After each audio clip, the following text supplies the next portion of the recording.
Hey, Ken, welcome to GoCast. Hey, Julien, really happy to be here with you. Well, it's a great pleasure. I mean, we've known each other for so long now. I feel like we have to go back into the where you're from, what you do, how you started. If you don't mind, just introducing who Ken Lemay is for the audience. Yeah, sure. Listen, I started in IT by accident. I was doing programming and I was going to my girlfriend's place and his neighbor walked by me and he says, "Hey, aren't you in computers?" And I says, "Well, kind of." He says, "Well, listen, I'm one of the managers over at Crazy Irving's and we're looking for people who really know technology." And Susan said, "You knew BBSs." I said, "Yeah, I ran a small one and now I'm running a very large one." He says, "Well, listen, we'd like to talk to you." And so that was 1991. I quit programming, got into sales. It was at Crazy Irving's. And my kind of claim to fame was I was the Windows 95 poster child. So when Windows 95 launched on August 24th, 1995, it was a midnight launch and there was about 300 people waiting around on the corner at Phillips Square. And as midnight came around, I realized no one was doing a countdown and no one was doing anything. So I said, "Okay, let's go." I did a quick countdown and all of a sudden all the lights of all the TVs and TV stations were going to start popping up. And so I was the guy who opened the door, did the countdown, and was the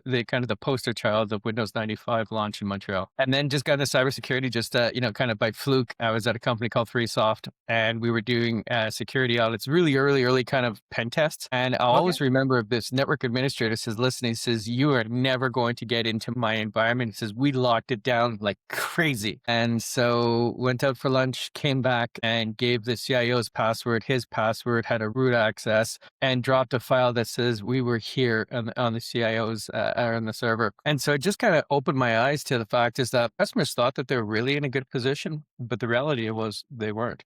And so fast forward 27 years after, we've reached the level of humility in cybersecurity. Are we still in that potential issue, I'd say? Don't you think? Yeah, I do. Because the thing is 27 years ago, we thought that this was script kiddies. Right. And so we said, "Hey, listen, there's a 14-year-old who just kind of learned a script and he's going to be able to kind of try and blast through us." The reality is after working for a global organization like the Deloittes and CrowdStrikes and Cisco's of this world, I realized that there's adversaries that are extremely well equipped. When you start talking about 125,000 people in Chinese military, they're dedicated just to cyber offensive activities, right? That's not a script kid anymore. And Yeah, so, no, absolutely not. Now it's been a while now, but the cyber army, I mean, everyone has one, right? The yep. US, the Canadian, the Israeli, the Chinese, Russian, everyone is cyber army. Yeah, that's right. I recall we met when you were at Cisco, if I'm not wrong. It was a long-term job for you, right? You stayed there for a while. Yeah, I was there 4.5 years. One of the things Cisco promotes a lot is that you switch roles within the organization. And so I initially started as a channel manager for iReport and then started doing, Mm, larger products. I helped them launch Identity Service Engine and NAC technologies. And then, they said, "Hey, listen, since you've been doing this stuff for us, why don't you become a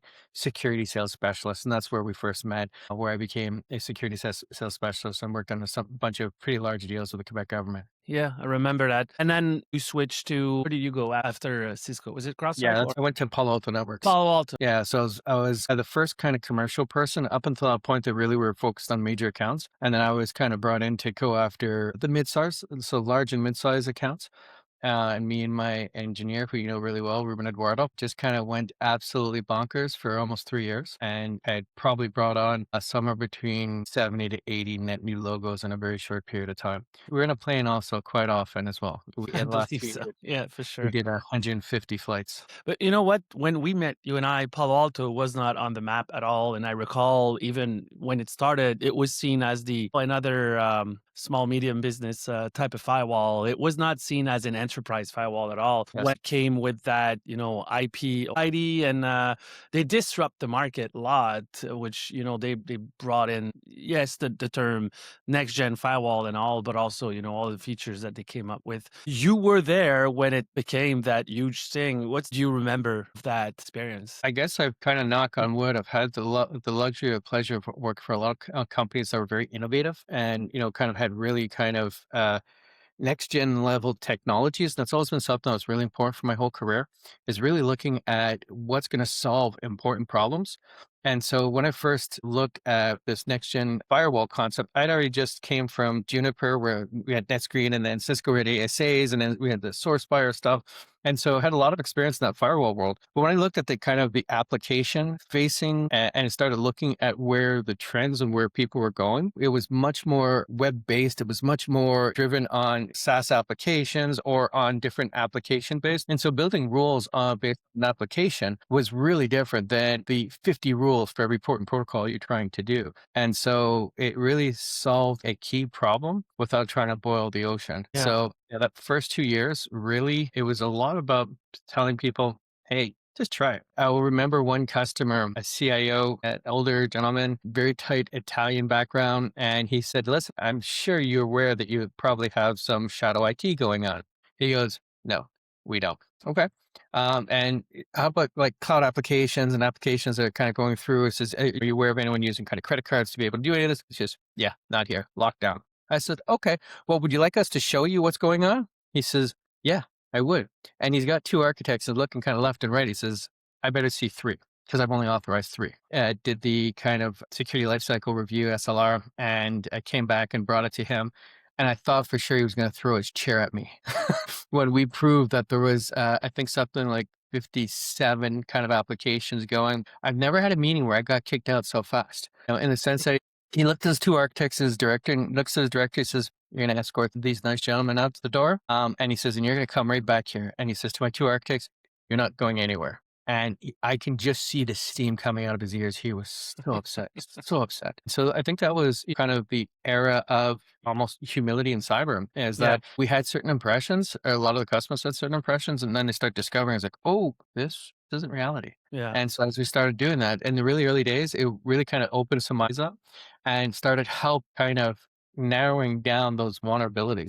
And so the joke I always make with a lot of CISOs is I still to this day, I still ask them, what's your policy around? I don't know. I don't know. I don't know what I don't know. Absolutely. Yeah. I was going to say, the analogy between you have cruise control in your car, right? But would you do Montreal, Quebec, 3 hour driving on cruise control? I mean, even if the thing is cool, you wouldn't do the whole trip on cruise control, right? So would you be on cruise control with your cyber for a long trip like that? It would be crazy, right? So, I mean, a lot of clients, a lot of customer, a lot of enterprise and organization are on cruise control. I mean, they say, yeah, I have stuff. Yeah, that's it. I'm paying someone to look at it. I'm fine. No, you're in cruise control. You don't know. Anyway, and And sadly, they yeah. find out too often, like in a breach or having that conversation with the insurer or with Mhm. the communication department, having to explain to their clients that they got breached. So anyway, then you moved you did CrowdStrike right after, right? Yeah, again, at the time, no one knew who CrowdStrike was. It was kind of very, very early. I think I was employee number 5 or 600, 600 and change. I hadn't heard of CrowdStrike at that point, but the concept of EDR, the concept of what it was able to do, the ability to kind of, take a recorder and snapshot and then just take a look and replay and look what's happening and seeing things in near real time and the branch of how it was. If there was something going on, you'd be able to look at it very, very quickly and have a really good pulse of what's happening. That technology was really, really exciting. And so I was there just as EDR got launched. I was told by a predecessor who worked at them and was just leaving them says, hey, don't go there. That's a kind of commoditized space. The endpoint is just garbage. It's, $2 an endpoint or $3 an endpoint. Just get out of there. Yeah. And so I worked on some of the largest deals. I was the first person dedicated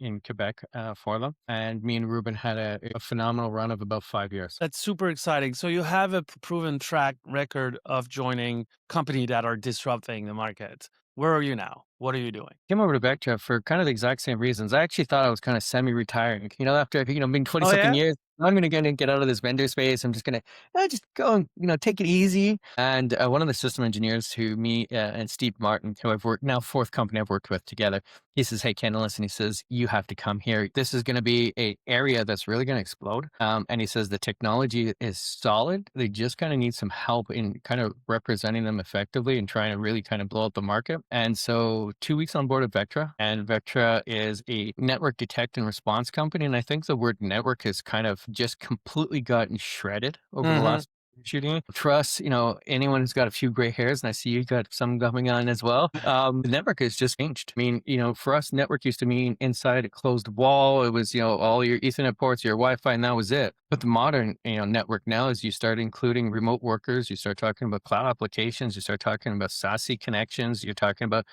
people that are working in, hotspots all over the place. And really this world of what is a kind of a network has completely changed. Yeah, And so when true. you think about network detect and response is to have visibility to wherever the employees are. And that could be in an IT or an OT environment. And so being in a network always brought me back to my CrowdStrike days because I got involved with so many incident responses. And the endpoint was always supposed to be the last line of defense. That's where the data is. That's where your golden goose is, right? And so you should not be capturing 95% of everything at the endpoint. You need to move this up the food chain and you need to be able to stop and see things way before it hits that endpoint. And so that's really one of the things where Vectra has excelled. And we just came out with the new Magic Quadrant. The Magic Quadrant came out, and I can tell you, GA, I've been at this game for a while. When I saw where we were positioned the first MQ, I was like, what?